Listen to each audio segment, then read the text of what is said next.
जिथं संपूर्ण जग जानेवारीला नववर्ष साजरं करतं, तिथं आपण मात्र गुढीपाडव्यालाच का साजरं करतो? तर फक्त महाराष्ट्रातच नाही, साऊथलाही हा सण उगादी म्हणून साजरा होतो. युग म्हणजे काळ आणि आधी म्हणजे सुरुवात, म्हणजेच काळाची सुरुवात.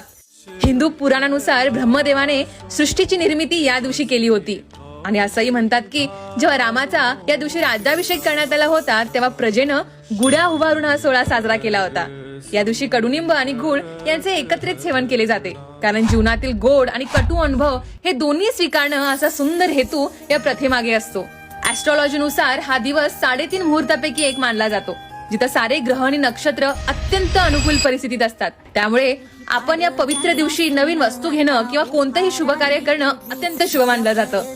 जेवढ्या उत्साहानं आपण न्यू इयर सेलिब्रेट करतो, तेवढ्याच उत्साहानं आपल्याला आपले सण साजरे करायला हवेत, कारण आपणच आपल्या प्रथा पुढे नेणारे आहोत.